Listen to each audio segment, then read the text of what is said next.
وہ جو جہنمی ہے بائیں ہاتھ والے، وہ اس میں مترفین کلاس ارتکاز دولت کا لکھا ہوا ہے، یہ لوگ ہوں گے۔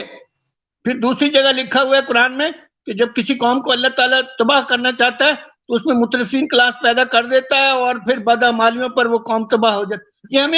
یہ مترفین کلاس ہمیں تباہی کی طرف لے جا رہی ہے، جہنم کی طرف لے جا رہی ہے۔ ہمارا قرآن یہ کہہ رہا ہے، اور آپ کو نظر بھی آ رہا ہے، معاشرہ پورا جہنمی بن چکا ہے۔ چندے خاندان جو ہیں وہ سمجھتے ہیں ہم نے دولتیں سمیٹ لی ہیں، یہ سب کچھ آئین کے خلاف ہو رہا ہے۔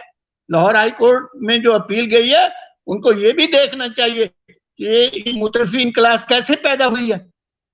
قرآن تو کہتا ہے دولت ضرورت سے زیادہ ہے، ماذا ينفقون قل اللہ، وہ دے دو عوام کو، وہ خرچ کر دو۔ لیکن سید الرحیق صاحب یہ پھر کام آئین میں ایک آرٹیکل ہے، رائی صاحب یہ کام عدالتوں کا نہیں ہے، کام حکومتوں کا ہے، حکومتیں اپنا کام نہیں کر پا رہی۔ عدالتیں گائیڈ تو کر سکتی ہیں، میں عدالتوں کی کارروائی پر میں اعتراض نہیں، گائیڈ تو کر سکتی ہیں، میں قانون کی بات کر رہا ہوں۔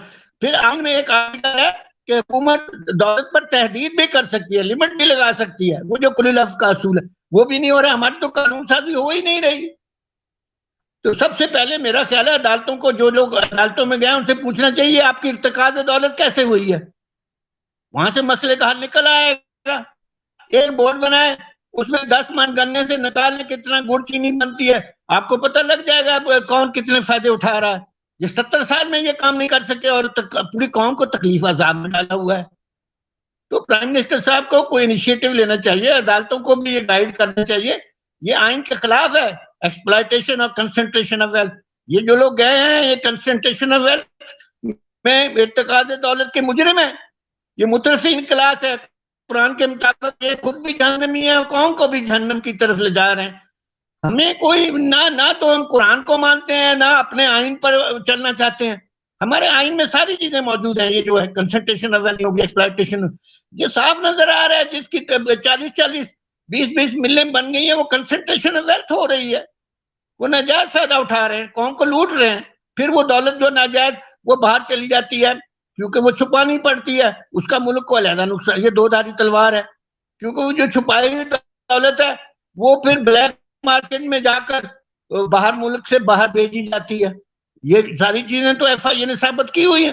یعنی یہ ڈبل جرم کر رہے ہیں، قوم کی دولت بھی لوٹ رہے ہیں اور یہ دولت پاکستان میں نہیں استعمال ہو رہی، باہر جا رہی ہے۔ اس کو کنٹرول کرنا پڑے گا، اور اگر حکومت کون کرے گا؟ نہیں ہے مدد کرتے تو ایک سال کے لیے حکومت تمام شوگر ملوں کو نیشنلائز کر لے، اور پھر اس میں حساب کتاب لگا لے کہ کیا کتنا گنا آتا ہے، کتنی پیداوار ہوتی ہے۔ اس میں کون سی راکٹ سائنس چاہیے؟ کچھ تو کہیں تو عوام کو سہولت دینی چاہیے، عوام کو سہولت نہیں مل رہی۔ دیکھیں وہاں آرٹیکل 38 میں جو ویلفیئر، سوشل ویلفیئر ہے، اس میں یہ لکھا ہوا ہے یہ سب کچھ عوام کے فائدے کے لیے ہوگا، دولت کا ارتکاز نہیں ہوگا، اور دولت آمدنی میں بھی تناسب آئے گا۔ وہ غریب کو تو کچھ بھی نہیں مل رہا، اس کو کام بھی نہیں مل رہا، اس کو اس کی کمائی بھی نہیں ہے، اور وہ مارا جا رہا ہے۔ میرا خیال میں اس میں بہت سیریس طور پر عدالتوں کی طرف سے احکام آنے چاہیے کہ یہ اس کا فیصلہ بیٹھ کے کریں۔ کوئی اتنی بڑی بات نہیں ہے کتنے گنے سے کتنی چینی اور گڑ پیدا ہوتا ہے، یہ کوئی بہت بڑا راکٹ سائنس ہے۔ اس سے آپ کو اندازہ ہو جائے گا کہ بھئی قیمتوں کا توازن کہاں ہونا چاہیے۔ اس مسئلے کا یہی ایک حل ہے، اور باقی ساری ہوائی باتیں ہیں، ہوائی باتیں، ایسی ہوائی باتیں، یہ ہو گیا، ہم مر گئے، وہ چیز تو سامنے ہے، کنسنٹریشن نظر آ رہی ہے، وہ ناجائز فائدے اٹھا رہے ہیں۔ بہت شکریہ اس کو کنٹرول کرنا چاہیے حکومت کو بھی، میرا خیال ہے۔ جی